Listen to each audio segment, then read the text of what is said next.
کہنے کا مقصد کیا ہے کہ جس انسان کے دل کے اندر حسد ہو، کینہ ہو، بغض ہو، عداوت ہو، دشمنی ہو، نفرتیں ہو، وہ انسان خود گھٹ گھٹ کر مر جاتا ہے، اپنی نیکیوں کو برباد کر دیتا ہے، اور اس کی نیکیوں کا فائدہ اس شخص کو ملتا ہے جس سے وہ حسد کر رہا ہے، جس سے وہ کینہ کر رہا ہے، جس سے وہ بغض و عناد کر رہا ہے، جس سے وہ دشمنی کر رہا ہے، جس سے وہ نفرتیں کر رہا ہے۔ اس لیے آج کے معاشرے میں اور آج کے اس ماحول میں ضروری ہے ہم اپنے دلوں کو پاک رکھیں، ہم اپنے دلوں کو صاف رکھیں، ہم اپنے دلوں کے اندر سے کینہ کو نکال دیں، ہم اپنے دلوں کے اندر بغض و عناد کو نکال دیں۔ اگر ہمیں کسی کی عزت دکھ رہی ہے، شہرت نظر آ رہی ہے، کسی کی عبادت دکھ رہی ہے، کسی کا علم و عمل دکھ رہا ہے، کسی کا عہدہ دیکھ رہا ہے، آپ تمنا کر سکتے ہیں کہ اے اللہ جو اس کے پاس ہے مجھے بھی عطا کر دے تاکہ میں بھی تیرے راستے میں اس مال کو خرچ کروں، اے اللہ مجھے بھی عطا کر دے۔ اس کی تمنا کرنا جائز ہے، اس کا حکم ہے، لیکن یہ تمنا کرنا، یہ آرزو کرنا کہ سامنے والے کے پاس جو دولت ہے وہ دولت ختم ہو جائے، جو مال ہے وہ مال ختم ہو جائے، جو عزت ہے وہ عزت ختم ہو جائے، جو عہدہ ہے وہ عہدہ ختم ہو جائے، یہ انسان کے لیے بہت بڑا سنگین اور کبیرہ گناہ ہونے سے گناہ ہے۔ اسی لیے رسول اللہ صلی اللہ علیہ وسلم نے اسی حدیث میں فرمایا کہ ایمان اور حسد ایک ساتھ جمع نہیں ہو سکتا۔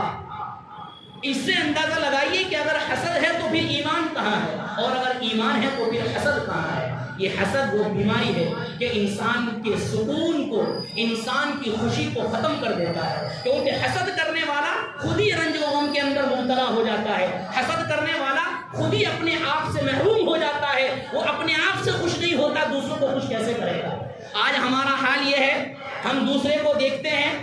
اگر دوسرے کے اوپر مصیبت آ گئی، ایک حقیقی بات ہے، اگر دوسرے کے اوپر مصیبت آتی ہے، پریشانی آتی ہے، دکھ اور تکلیف آتی ہے، تو ہم کیا کہتے ہیں کہ اس کے اعمال کی سزا مل گئی۔ کہتے نہیں کہتے ہیں کہ اگر کوئی مصیبت آ گئی، کوئی پریشانی آ گئی، کوئی تکلیف ہو گئی تو ہمارا ذہن، ہمارا دل، ہمارا دماغ یہ کہتا ہے کہ کچھ اعمال ایسے کیے ہوگے، اللہ نے اس کی سزا دی ہے۔ یہ تو دوسروں کے بارے میں، لیکن جب مصیبت اپنے اوپر آ جاتی ہے، جب پریشانی اپنے اوپر آ جاتی ہے، جب تکلیف اپنے اوپر آ جاتی ہے تو کیا کہتے ہیں؟ اللہ کی آزمائش۔ کہتے نہیں، اپنے اوپر مصیبت ہے تو اللہ کی آزمائش،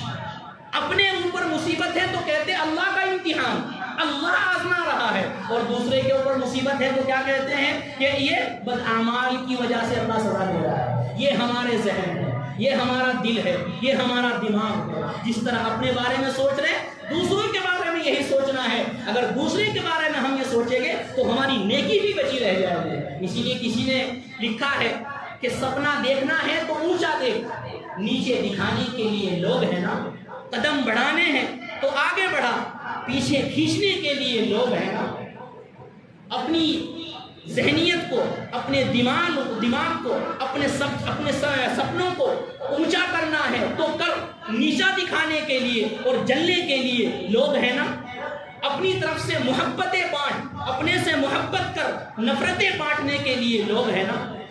اسی لیے کہا جاتا ہے محبت بانٹنے کا لوگوں کے پاس ٹائم نہیں، معلوم نہیں نفرت کا ٹائم کہاں سے آ جاتا ہے۔ محبت ختم ہو گئی، محبت کے لیے وقت نہیں ہے، رشتہ داروں سے ملنے کا ٹائم نہیں ہے، محبت پیدا کرنے کا ٹائم نہیں، نفرت کا ٹائم آ جاتا ہے۔ اس لیے ضروری ہے ہم حسد سے بچیں، عام آدمی سے حسد سے بچیں، کسی کی مال دولت ہے اس کے حسد سے بچیں، کسی کے پاس علم ہے۔ آج ہمارا حال یہ نہیں کہ مال دولت، ہم ہر آدمی سے حسد کرنے والے بن جاتے ہیں، ہم علماء سے حسد کرنے والے بن جاتے ہیں۔ نہیں، آج جس کے پیچھے نمازیں پڑھ رہے ہیں، جس کی اذان سن کر ہم مسجد میں آ رہے ہیں، جس کے پیچھے ہم اقتدا کر رہے ہیں، آج ہمیں ان دلوں کے اندر سے حسد پیدا ہو جاتا ہے، آج ہمارے دلوں کے اندر سے حسد پیدا ہو جاتا ہے۔ اسی لیے حضرت مولانا رشید احمد گنگوہی رحمہ اللہ تعالیٰ نے لکھا ہے، جو انسان علماء سے حسد کرتا ہے، بغض و عناد رکھتا ہے بغیر کسی شرعی عذر کے، خامی سب کے اندر ہوتی ہے، کوئی عالم یا علماء کوئی فرشتے نہیں ہوتے، وہ بھی انسانی ہوتے ہیں،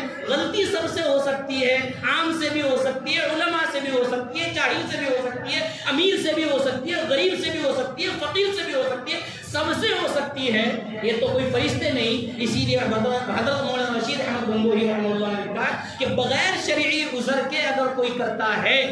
تو علماء نے لکھا ہے کہ قبر کھود کر دیکھ لو، اس کا چہرہ قبلہ رخ سے پھیر دیا جاتا ہے،